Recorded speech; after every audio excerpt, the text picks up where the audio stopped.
There are a lot of different opinions about goal setting, aren't there? Some people believe that it is the key to success, while others think it is an utter waste of time. So what's the truth? Does goal setting actually work? Well, the answer is yes. And no. And so I think there's a lot of hype we've heard about goal setting in recent years. And for me, it's complete and utter garbage and can actually cause us more harm than good if we're not careful. So in this video, we're going to discuss the truth about goal setting and provide 6 proven rules to make goal setting work for you. But first, why goal setting can actually be dangerous. Now, goal setting theory has many benefits. We know about them, right? Performance goals can indeed help you work harder, find professional and personal success. You can focus more. It increases your productivity.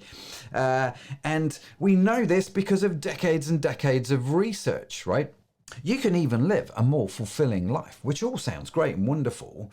But actually, the flip side is goal setting can also destroy your creativity. They can make you more inclined to cheat, believe it or not, and reduce your chances of flourishing or thriving in life. So here is danger number 1 to do with goal setting, and that is setting performance-oriented goals can mean that we become so focused on making progress and achieving our goals that we actually lose sight of what's truly important in our lives. Been there, right? Danger number 2, we can set priorities that are unrealistic and impossible to achieve. So we like the idea of SMART goals, but ultimately we can set ourselves up for disappointment and frustration, which knocks our self-confidence. We lose our ability to problem solve, and we just sort of simply wander in life.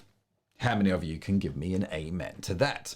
But for me, by far the biggest danger number 3 of goal setting is setting goals, especially lifetime goals or career goals, big ones. We set goals that aren't necessarily our own ambitions, but they're what we think we should do, or worse, what is expected of us. So to be successful with goal setting, especially the large scale goals, the big goals, the BHAGs, I think we have to look at the beautiful game, also known as football, also known as soccer if you're outside of the UK.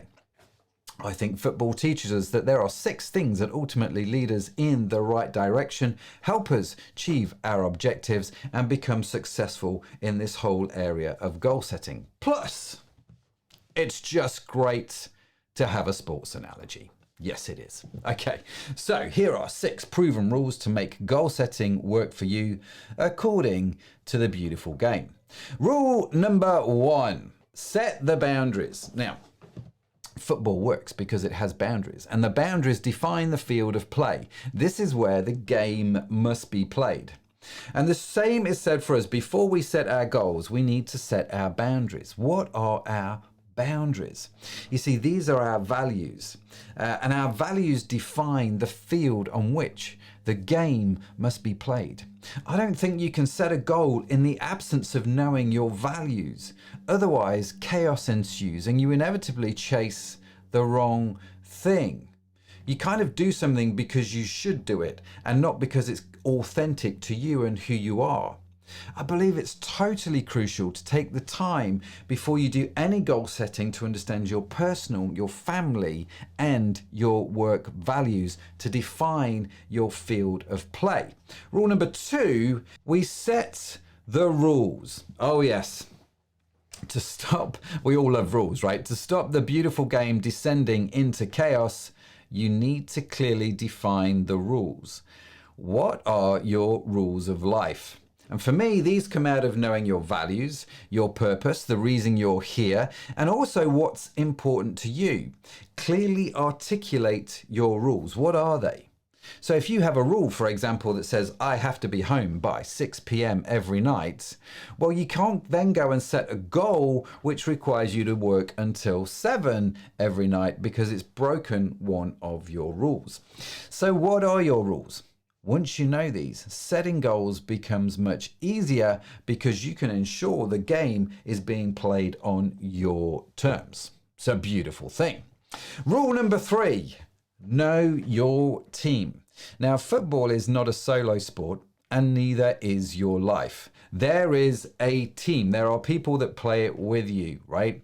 And what you do impacts those people around you. It's your family, it's your work colleagues. There's no point in me setting a goal without weighing the consequences of that decision for my team.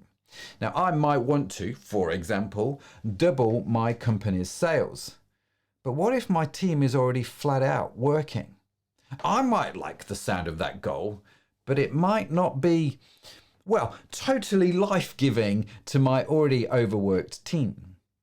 You see, your team, your players, they all need to be in alignment with you. You've got to be pulling in the same direction. And to do that, they need to know the rules, and you all need to be aiming for the same thing. Rule number 4, understand what you are aiming for. Now, in football, there is a clear objective: to score more goals than the other team and win the match. But all too often in life, we set goals without really understanding what we're aiming for. So we're told to write them down. The act of writing down our main goals, our short-term goals, our big goals, our BHAGs, whatever they are, spoiler alert, it doesn't magically give you your best life, does it? No. Have you ever seen your to-do list? If it's like mine, it doesn't get shorter, and just writing stuff down doesn't mean it's going to get done. So written goals only help us if we take the time to understand them in the context of the rest of life. So it's important to have clarity in what you want to achieve and why it matters to you. Rule number 5, systems are really, really important. Now in football, there are systems that teams use to try and win matches. The systems are basically the way in which players work together to score goals, how they do certain plays. And the good managers, the best managers, focus on the system and not just on the goals scored, because that's how you win the long game. The system is what you use to achieve your goal. It's your plays. So you want to lose weight. Well, what's your system for doing that? How successful was it? Now, you might not have lost weight today, but if it's part of a system and you're playing that system, for example, let's say you want to stop eating unhealthy snacks, how well did you do on a scale of 1 to 5? Work the system and you will achieve your goals. Rule number 6, know what's stopping you.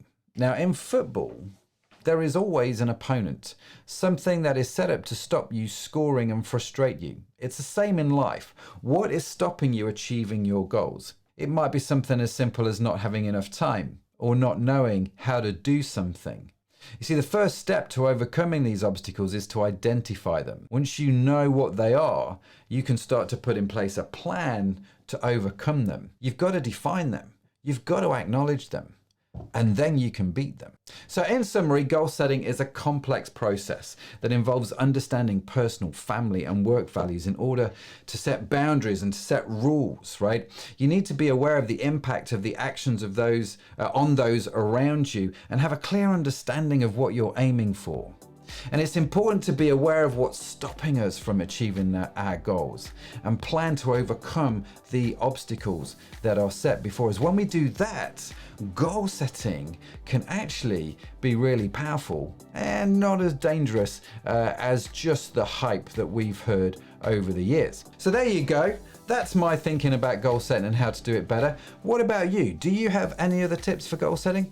Let me know in the comments below. I'd love to hear your thoughts. Make sure you like and subscribe this video, as we are going to be putting out more and more of this type of content, and it'd be great to connect with you. We'll see you in the next video.